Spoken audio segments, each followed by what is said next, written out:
السلام علیکم خواتین و حضرات. کبھی کبھی ہم ضد لگا لیتے ہیں اللہ سے کہ اللہ بس مجھے تو یہی چاہیے یہی چاہیے. مجھے یاد ہے کسی زمانے میں میری ایک کولیگ تھیں تو وہ کہتی تھیں کہ میں اللہ سے کہتی ہوں کہ بس یہ میری خواہش ہے تو مجھے بس یہی عطا کر.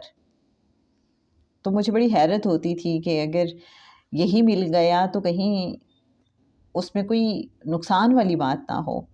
تو کبھی کبھی ہم اپنے لیے خیر کی بجائے شر مانگ لیتے ہیں ضد کر کے، کیونکہ ہمیں بظاہر تو وہ چیز ٹھیک لگ رہی ہوتی ہے لیکن ہمیں پتہ نہیں ہوتا. اس لیے بہت سے لوگ تو اللہ سے کہتے ہیں اللہ کریم اگر اس میں بہتری ہے تو مجھے عطا کر دے، اور کچھ لوگ پھر یہ بھی ہیں جو کہتے ہیں کہ اللہ کریم یہ مجھے عطا بھی بس یہی کر، مجھے بس یہی چاہیے لیکن اس میں میرے لیے خیر بھی کر دیں. ہر ایک کا اپنا ایک انداز ہے. تو جناب سید سرفراز احمد شاہ صاحب کیا فرماتے ہیں؟ کتاب ہے نوائے فقیر، پیج 210، اور جناب سید سرفراز احمد شاہ صاحب فرماتے ہیں کہ کسی خواہش کی تکرار ہمارے لیے نقصان دہ ثابت ہو سکتی ہے. ہو سکتا ہے ہم جو مسلسل مانگ رہے ہوں وہ ہمیں اس لیے عطا نہ ہو رہا ہو کہ ہمارے لیے بہتر نہیں. غالباً یہ 1987 یا 88 کا واقعہ ہے. ایک صاحب سمن آباد میں بستامی روڈ پر رہتے تھے. ان کی شدید خواہش تھی کہ اللہ انہیں کار دے دے.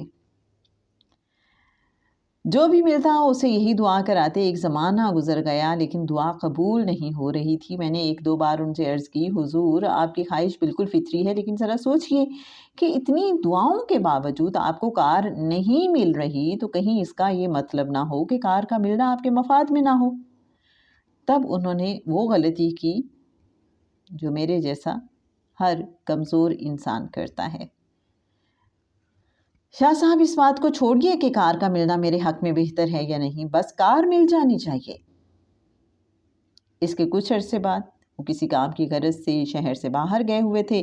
ان کی وائف کے بھائی بیرون ملک سے وطن واپس آئے تو اپنی بہن سے ملنے آئے اور کہنے لگے کہ ہم بائی روڈ آئے ہیں. بہن نے باہر نکل کر دیکھا تو لیفٹ ہینڈ ڈرائیو بالکل نئی کرولا کھڑی تھی. بے ساختہ ان کی زبان سے نکل گیا کہ آپ کی بہنوئی کی شدید خواہش ہے کہ کرولا مل جائے.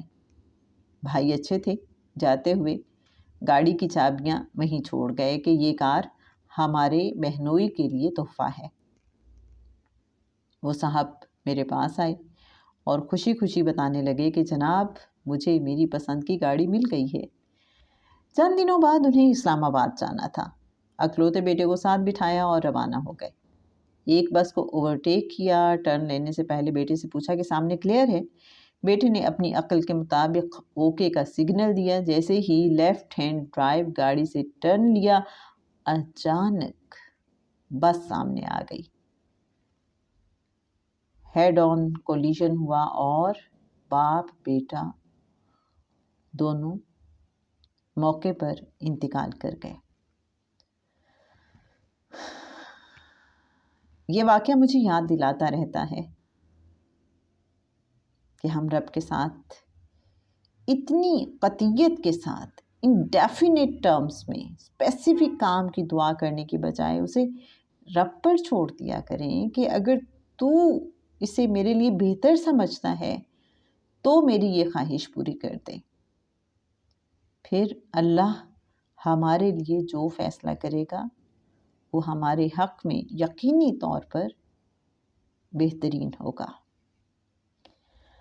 تو محترم خواتین و حضرات، بہت ہی پتے کی بات جس کو نہ صرف سمجھنے کی ضرورت ہے بلکہ اپلائی کرنے کی ضرورت ہے. اور مجھے لگتا ہے آپ سب تو اپلائی بھی کرتے ہیں، لیکن اگر کہیں کوئی ابھی مزید اس حوالے سے سوچنے کی، کام کرنے کی ضرورت ہے تو ہمیں ضرور آج کی گفتگو کو ذہن میں رکھنا چاہیے کہ ضد نہ کریں، تکرار نہ کریں، خاص طور پہ دنیاوی چیزوں کے حوالے سے. ہاں یہ سمجھنا بھی بہت ضروری ہے کہ جو اللہ کے حوالے سے چیزیں ہم مانگتے ہیں اس میں ضد بھی کرنی چاہیے، تکرار بھی کرنی چاہیے. اگر ہم اللہ سے اللہ کا دیدار مانگتے ہیں، کریم آقا صلی اللہ علیہ وآلہ وسلم کا دیدار مانگتے ہیں، ہم شرف حضوری کا سوال کرتے ہیں، اللہ کا قرب مانگتے ہیں، اس کی رضا میں راضی رہنا مانگتے ہیں، تو وہاں تکرار، وہاں ضد کرتے رہنا چاہیے. لیکن دنیاوی چیزوں کے حصول کے لیے تکرار نہیں کرنی چاہیے. اگر کوشش کے باوجود، دعا کے باوجود، خواہش کے باوجود ہماری دعا قبول نہیں ہو رہی، ہمیں وہ چیز نہیں مل رہی، تو ہمیں اللہ سے کہنا چاہیے، اللہ اگر یہ میرے لیے بہتر نہیں ہے تو میرے دل سے اس کی خواہش ہی نکال دے، مجھے یہ عطا نہ کرنا اگر میرے لیے یہ بہتر نہیں ہے. جیسے کہ جناب قبلہ مرشد کامل سید سرفراز احمد شاہ صاحب نے بھی فرمایا کہ ہم پہ چھوڑ دیا کریں، رب پہ چھوڑ دیا کریں کہ میرے اللہ تیرے حوالے، تو سب بہتر جانتا ہے، میرے لیے جو بہتر ہے بس مجھے وہ عطا کرنا. تو اپنے ول کو رب کے سامنے سرنڈر کر دیا کریں.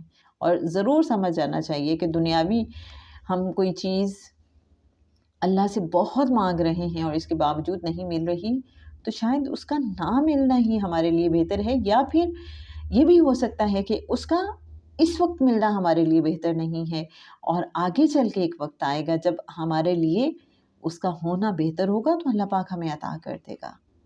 تو اللہ سے پھر ایسے میں ہم اس کی رضا مانگ لیا کریں، اللہ تجھے پتہ ہے مجھے اس چیز کا شوق ہے، اس چیز کی خواہش ہے، لیکن اگر یہ ابھی مجھے نہیں مل رہی میری دعا کے باوجود، میری خواہش کے باوجود، تو اور میرے لیے اس کا ملنا بہتر نہیں ہے، تو اللہ میرے دل سے اس کی خواہش بھی نکال دے، اس کی سوچ بھی نکال دے، تاکہ بندہ پرسکون تو ہو جائے نا. کیا کہتے ہیں آپ؟